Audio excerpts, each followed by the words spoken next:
can smell you from under the bed. February 7th, 2018. Oh, Emma, I have so enjoyed living under your bed these past months. While you made no overt acknowledgments that you were aware of my presence, there were hints that I had gotten through. How many times did you get out of bed to examine the creaky house? Surely you must have at least suspected that I was there all along, just out of sight. There were even times that you looked directly under the bed, right where I had been lying just moments before. If it weren't for the cavity I had dug into your box spring, you might even have found me. Truth be told, I loved pulling myself into that hole just under your mattress. It made me feel so close to you. And we were close. I spent the past 26 weeks hiding under your bed, sharing your nightly routine with you. I've been part of your life for so long. I presumed you would likely erupt in paranoia if my night noises stopped occurring so frequently. The most intimate moments were when you dropped your clothes by the side of your bed before drifting off to sleep. Thank you for leaving so many pairs of panties by my head. They were lovely, especially the skid marks. The best times were those when a gentleman caller would come to woo you. Your rhythmic bouncing caused the gentlest bending of the box springs, which would in turn caress my face so sweetly. I've always felt like I was part of it. And I'm such a good listener. I know how you love being licked behind your ear and neck, how necessarily proper foreplay is for you to reach climax. I pay attention, even if the flavor of the week has neither the patience nor the dedication to do so. It was eventually too much to bear, of course. I needed to feel you for myself. That's what changed it all. A few nights ago, I finally emerged. I was shaking with excitement. I knew everything that you needed and everything that you wanted. I rested my palms lightly on your cool, crisp sheets and lowered my head down to your pillow. I sniffed your hair, smelled of berries. Oh, so lovely. My tongue trembled as I lowered it to your sleeping neck. The lick was soft yet gentle. You tasted salty, earthy, human. I left a streak of drool behind your ear. I thought you would appreciate it. I pulled back, a delicate string of spittle still binding us, and looked at your slumbering countenance. You cringed in your sleep. No. Oh God, you did not appreciate my advances that had taken so fucking long to learn. You ungrateful bitch. I'm sorry to say I left that night. I simply couldn't stand being in the same room as you after you'd stomped on my heart. I'm man enough to admit that I cried. Never underestimate the effect you have on people. You have changed me forever. So my kindness is done. My years of cleaning your home while you were at work are over. You took something from me. Now I'll take something from you. Because I know how much you love your fucking mom and dad. Elm Grove Police Report. Evidence number 0209-201-81913. Incident type: suicide. Coroner's conclusion: Emma caused her own death by slicing her wrist from elbow to palm. Intense bruising indicates that the victim made multiple failed efforts before successful cuts were established, and likely survived between 60 and 100 minutes after the first attempt commenced. Transcript of 911 on Thursday, February 8th call supports the theory that the victim had doubts about suicide shortly before losing consciousness. Notes: Marv and Heidi, parents of Emma, were found dead in their homes on the night of Wednesday, January 7th. Forensic evidence indicates that the couple was tortured for hours before their executions. Official cause of death for Marv was by drowning in hydrogen peroxide, while Heidi was killed by adrenaline shock. Both had large portions of torso flesh removed. Removal was determined to be perimortem. Missing flesh was located after autopsies discovered it in another's stomach. Elm Grove police suspect that they were forced into a vivo cannibalism by an unknown assailant.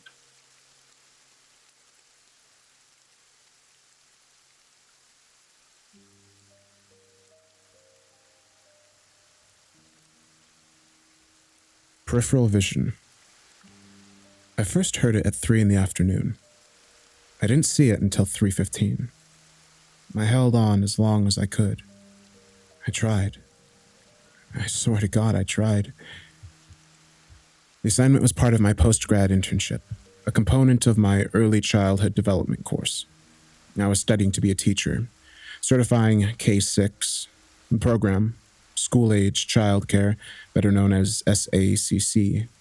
Adeline Banks and Nora Taylor were both in their 50s, their own kids having flown the proverbial coop years ago, and together, they openly conspired to give me every shit task there was to be had at this job. I was 24 years old, and I had a boyfriend named Scott.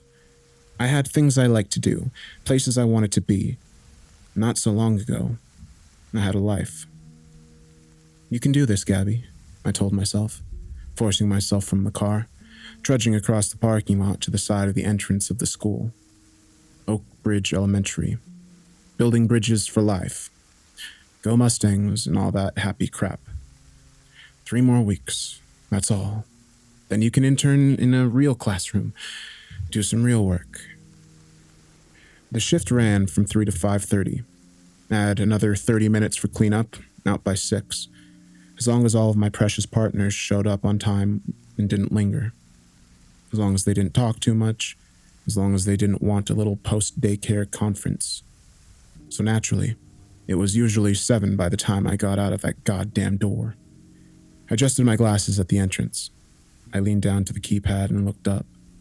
I was out of my eye drops. The pre-treatment for early onset glaucoma was expensive. The refill would have to wait until the 1st of the month. I could see okay, but reading took some work, and my peripheral vision was a mess. It was hump day.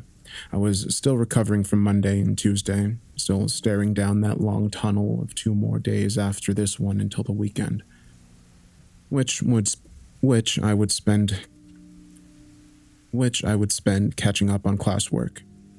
Then I passed through the double doors into the cafeteria. I remembered that Wednesdays were half days for elementary kids. The place was already swarming. I was late. And Nora wasn't there. Adeline was alone, and she was pissed. Miss Gabby! Nope, that's the wrong person. I thought that was the old lady talking. Miss Gabby! Little Teresa fairly squealed at my arrival, abandoning the game of chutes and ladders she'd been playing with little Chloe, and fairly gut tackled me before I could get a word out. I wrapped my arm around her and patted her back. Easy there, princess. Adeline glowered at me, and I shrugged, somewhat helplessly. What could I do? I had a class. And at the homework table, little Pete suddenly puked up his afternoon snack. This was my life. Up at 5, class until 2 in the afternoon, break every speeding law in the state on the way to this slice of juvenile hell on Earth. Stagger home, maybe an hour or 2 of TV and whatever with Scott, and then collapse. Rinse, repeat. You picked one hell of a year to get pregnant, I thought. Adeline went to Pete, tended to him, and spoke softly to him as she led him to the wastebasket in case he had another round left in the chamber. Then, looking over her shoulder at me, she said, "Take care of it, Miss Gabby," meaning the puke. And then it spoke to me. Take care of it. The voice was deep, raspy, and cold. I felt it in my stomach, in my extremities, in my skull. It pushed through my bones like I'd become a human antenna. I knew immediately something was wrong. I didn't even bother looking around to find the source of the voice.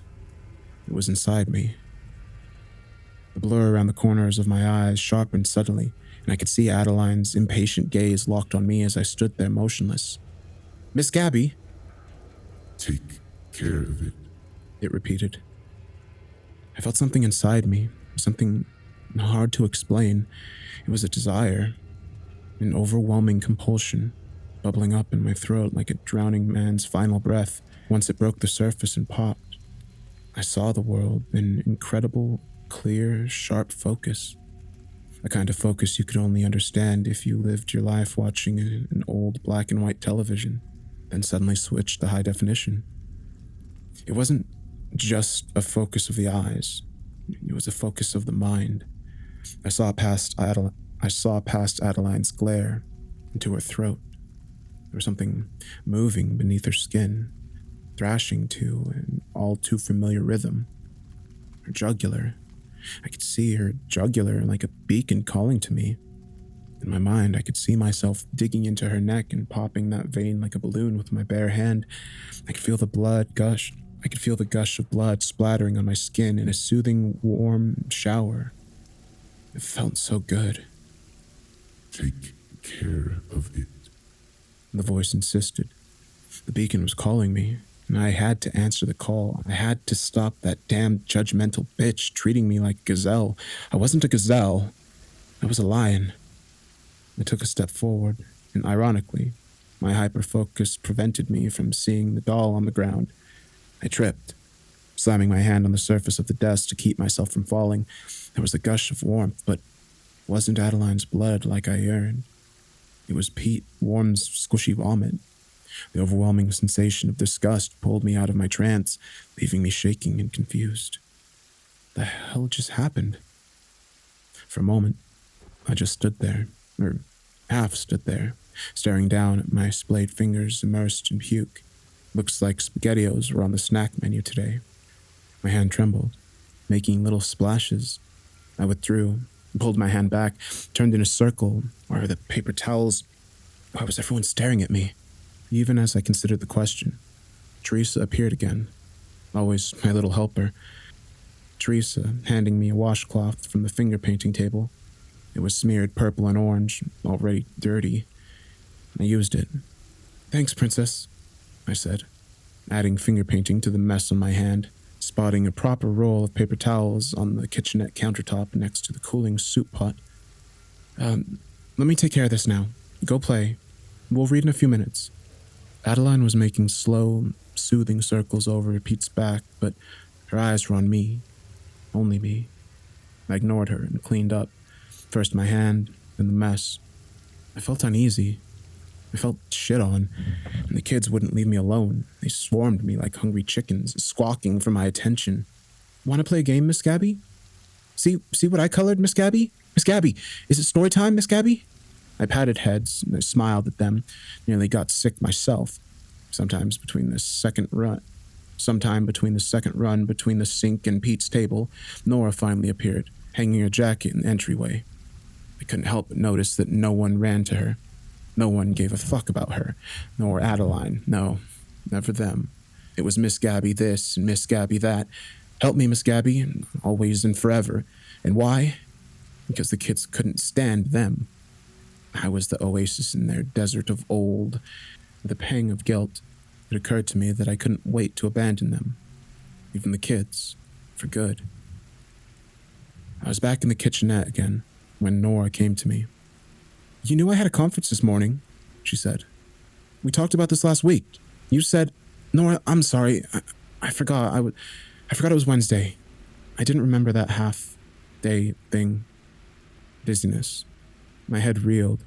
I clutched the side of it, steadied myself on the stovetop, realizing the burner under the soup pot of SpaghettiOs was still a dull orange.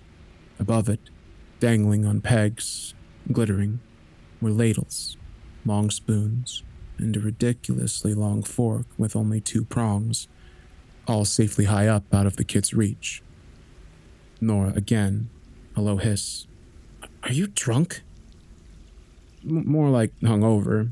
The only problem was I didn't drink. I never drink. No, I'm not drunk." "Stoned, then? God, you worthless fucking millennials.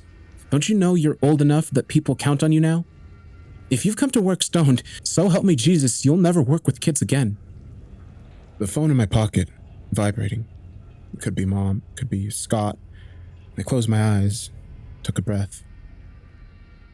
No, Nora, I'm not stoned either. I don't feel very good today. She took my arm, put her hand on my head. She touched me. I wrenched free. The kids. Come on back, Gabby. Let's play. Let's play Candyland. I got a new dog, Miss Gabby. Got a picture. Want to see? Miss Gabby, are you okay? Teresa, when I opened my eyes again, I saw she'd gone back to Chloe, back to Chutes and Ladders, but she was looking at me. They were all looking at me, and the phone kept vibrating by my stomach, which kicked. Ignoring them, ignoring everything else, I drew out the phone and looked. Scott, working late tonight. I'm sorry. I just found out. There's nothing I can do. Really? I thought. And is Layla working late too? My stomach kicked again. The clock showed 5 minutes till the next buzzer. Then it would be mat time, story time. Behind me. Don't you walk away from me, Gabrielle. It took everything I had in me not to snap at her. Like it or not, I needed this gig. I'm going to the washroom, I said through gritted teeth. I didn't make it to the bathroom because that voice returned. That skin-crawling, gut-wrenching, commanding voice drowning out all others in the room. Don't walk away. I just wanted a moment of peace. Was that too much to ask? A few minutes of silence to get my head on straight. No kids, no Nora, no Adeline, no voice in my head. Neither the disturbing one nor my own swimming with thoughts of Scott pushing office supplies off his desk and mounting Layla. Don't walk away. I wasn't sure who said it this time, but it sounded like they both did. I stopped in my tracks and turned to face her, but my eyes fell on the fork above the stove. How easy it would be, I thought, to grab it and stab it into her eyes. It could be the base of a shish kebab, soon to be joined by Teresa's still beating heart and Pete's disgusting little puke-filled guts. What's wrong with you, Gabrielle? Asked Nora. It wasn't concern. It was more of her sanctimonious bullshit judgment. You're what's wrong, I thought, balling my hands into tight fists, trying to swallow down my rage building inside me. I knew what I was thinking, what I was feeling was wrong, but it was so hard to resist it. She was the one who'd kicked the hornet's nest. Why was I the one who had to hold them back? Take care of it. It cooed. I took a step towards the stove. I felt like I was in a trance, moving without control of my movements. But at the same time, I think I just didn't want to fight it. There was a kind of elation that came with the loss of control. A mental get-out-of-jail-free card. Whatever happened wasn't me. It was the voice, the deep, growling voice that came from somewhere inside of me. I knew I would feel so much better once I did what it said. Nora grabbed my arm again. This time, I was less polite in how I responded. I growled and reared my arm back, ready to smack her, and a momentary flicker of fear flashed through her eyes. It wasn't her fear that stopped me.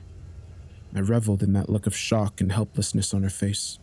No, it was Teresa's. She stepped between us like a referee and gently pushed my leg. She didn't tell me to stop or even acknowledge the fight. She simply said it with her sweet little voice. The words I needed to hear pulled me back down to earth. Gabby, come play with me. There was more innocence in her than there was darkness in me at that moment. It was enough, for now. What about your game? I asked, nodding at Chloe, then realized Chloe was putting the top back on the board game, which was already more or less packed up. She quit, Teresa said, with a touch of sullenness. No big deal. I was going to win, and she knew it. I couldn't help but smile in spite of everything, in spite of Nora's gaze warily following me like I was some kind of tornado she had barely dodged but might yet turn around and get her. All right, I said. We have a few minutes before mat time.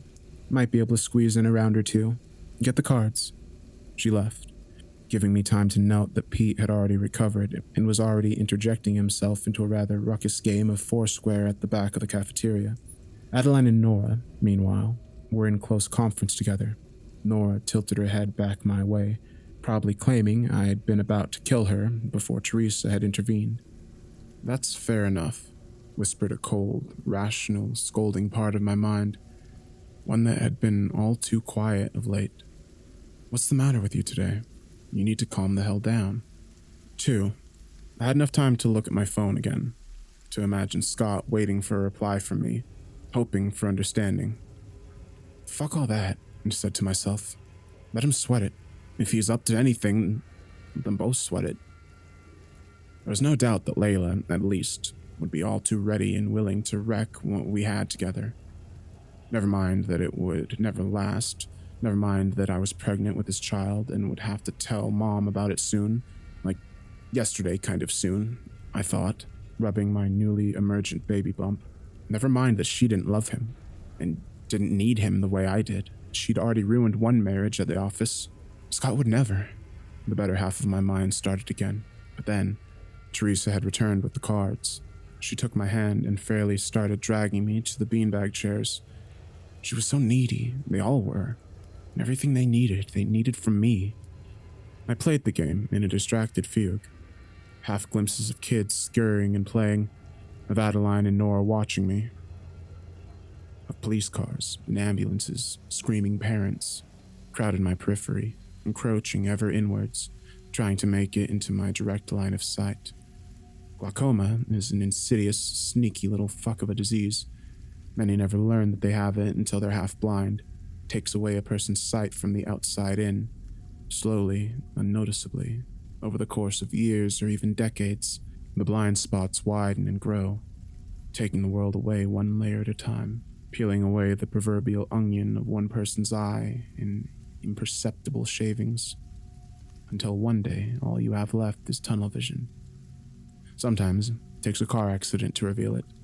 Other times, the film over a person's eyes becomes impossible not to notice. My vision had always been an issue, going back to earliest childhood. Optometrist appointments had been as regular as dentists for me, so I'd caught it early. It wasn't good, missing the eye drops. I wasn't supposed to skip them, no matter what, because the blind spots, the corners of my glaucoma, were not truly blind at all. They revealed things, people. They exposed possibilities. They whispered to me of closure and peace, a way out of this misery. Your turn, Teresa said impatiently. Miss Gabby, you gonna do something or not? Near the entrance, Adeline had picked up the landline and was dialing out. Who was she calling? Did she think I was stoned too? The buzzer rang before I could finish the game with Teresa. 3:15. Mat time. Story time. As I herded the kids on my own, Nora had joined Adeline at the entrance. I could hear my heartbeat in my head, ticking away like the final minutes before midnight. In my guts, I knew something bad was about to happen. The kids were screaming and laughing and running and being unruly. I couldn't take it anymore. Was it so much to ask for everyone just to lie down and shut the fuck up? I could feel myself shaking with anger, my vision blurring until it suddenly cleared, like dispersing clouds. I found my solution in the form of one little girl standing in front of me with a bright little smile. Teresa tugged on my shirt. She looked at me with her big brown beady eyes and said, clear as day, take care of it. And somehow I knew, I just knew by it, she meant them, Nora and Adeline. The two whispering to one another in my peripheral, conspiring against me. I saw them. I knew what they were doing, what they were planning. They were trying to get me fired. Take care of it. The voice came from everywhere. Teresa, my head, the kids, yes, all the kids. Their eyes were locked on me, expectantly. Their lips were moving along the form of the syllables, even though only one voice was heard. They'd always loved me more than those two. They were as tired of them as I was. It was my job to take care of it. A flood of energy surged through me like a tidal wave. I saw myself grabbing the long fork in the kitchen. I saw the red glow under Adeline's skin telling me exactly where to stab it. I saw Nora shrieking in horror and trying to stop me. I saw myself easily overpowering her, grabbing her head and searing it against the still burning elements on the stove while the kids cheered me on. The vision no longer horrified me. They were freeing. They were a breath of fresh air, a storybook I could get lost in, a fantasy I wished I could live out. I was venting all of my frustrations, and it filled me with delight, until I realized they weren't just fantasies.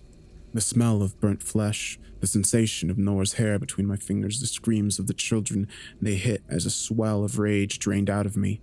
Adeline was twitching by the phone, the fork sticking out of her neck. Nora was thrashing in pain and desperation.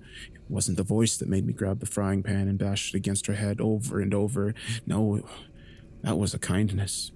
That was me saving her from months in the burn unit. Teresa had the phone. She had to climb on one of the little plastic chairs to reach it. I remember thinking, you gotta be careful or you might fall. I was done. I fell to my knees and started sobbing. My phone vibrated again, and I checked it out of fear and shock and habit. Scott had texted, "We have to end it." We have to end it, said the voice. My tear-soaked vision cleared. The kids, I could see a map of red marks all over their bodies, so many targets. I looked down for a moment and saw through my lightly swollen stomach. I saw something that took the air out of my lungs. His outline shone. He was a twisted mess of malformed bones and disproportionate limbs. His cranium was thin and long, nothing like a human's. There were teeth where there should have been fingers, mounds of flesh like pustules about to burst, and even though he was trapped deep inside of me, a single arm tore from his atrophied body and stretched out. I could see tiny teeth pushing outwards from within my skin. We have to end it. The kids. He wanted the kids. End it. I got up, grabbed the frying pan off the floor. There's nothing a mother wouldn't do for her child.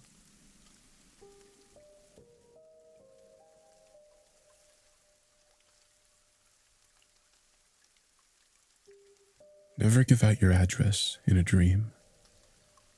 I dreamed I was at a party. I've had dreams like this before, but something was off. Everyone was mad at me.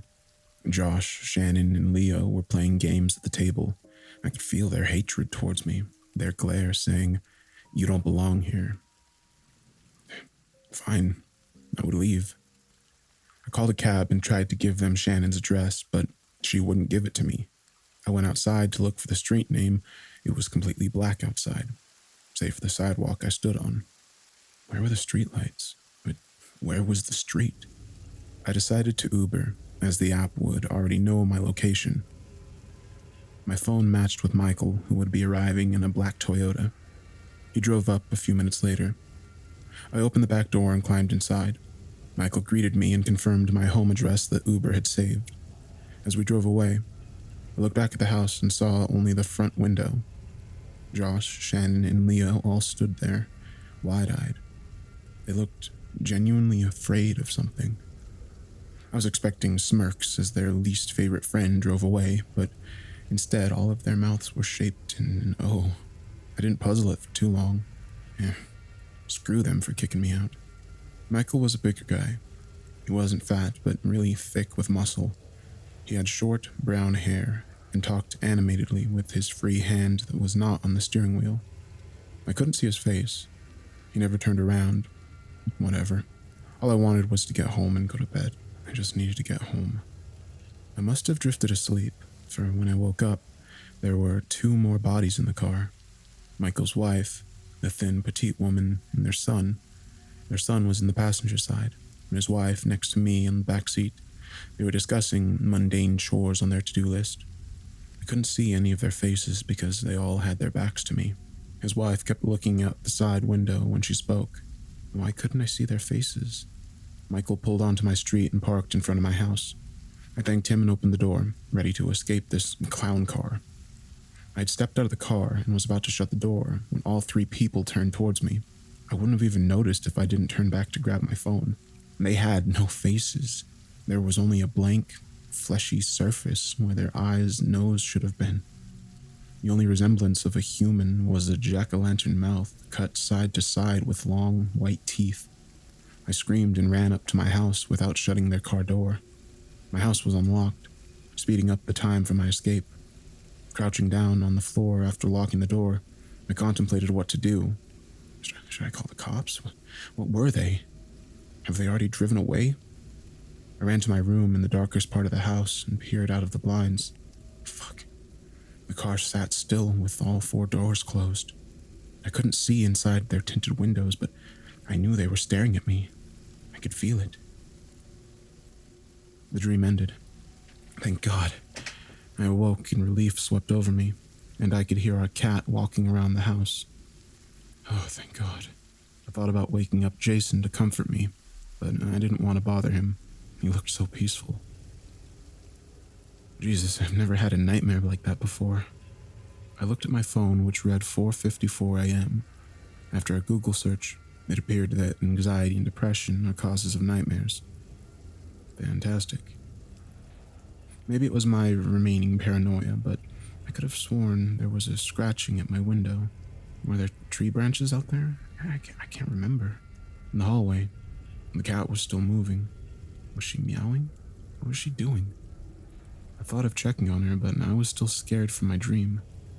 I just needed to fall back asleep and wake up when it was daylight. I lay there a few moments more, covering my body with more blankets. There was still a scratching at my window.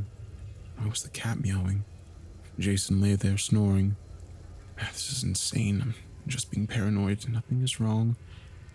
With false confidence, I kneeled up on my bed to peer out of the blinds. What was that scratching? There must be tree branches outside. I don't remember a tree being there. I peered outside. My blood immediately ran cold. There, on the street, was a Toyota, exactly like the one from my dream. I screamed, waking up Jason. He couldn't understand what I was saying through my panic.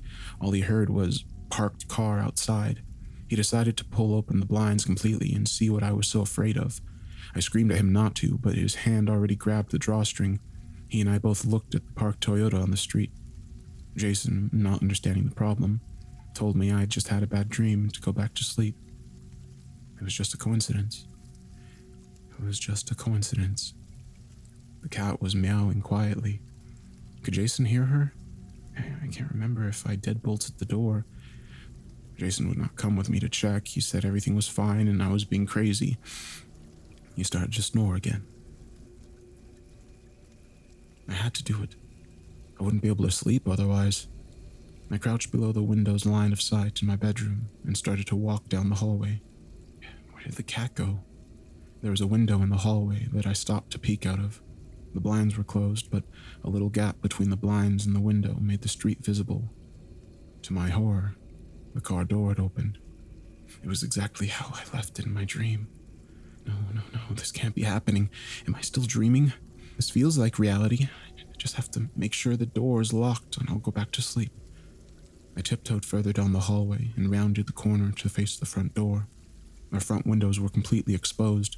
Jason must have left the blinds pulled open. I could see everything outside. I wanted to vomit. I could see everything outside. I wanted to vomit. There were 3 humanoid forms walking backwards towards the house. They must have exited the vehicle in the few seconds I passed from the hallway. Every time I took a step toward the door, so did they. It was eerie. They were all in sync. The 3 beings from my dream existed in reality. Still, I was convinced that they couldn't hurt me if the door was locked. I could see the deadbolt undone. We each had 1 step left to reaching the door. I jumped towards it and scrambled to lock the deadbolt. When I did, they turned around. They had no faces. I screamed. I must have passed out, for when I came to, I was in the hospital. Jason told me he found me unconscious with the front door wide open. I tried to explain what happened, but no words came out. He said he would stay with me all night while the doctors ran a few tests. They needed to make sure I was fine before returning home. Eventually, Jason drifted to sleep in the corner chair. Who were those people? What did they want? Maybe there was something wrong with me. Maybe I'm hallucinating. Yes, that must be it. I suddenly became aware of how thirsty I was, and I clicked the call button from the hospital bed. As I lay there, waiting for the nurse, I looked around the room. My window had a small view of the parking lot. It was early in the morning, and the sun started to shine through. The parking lot was quite empty.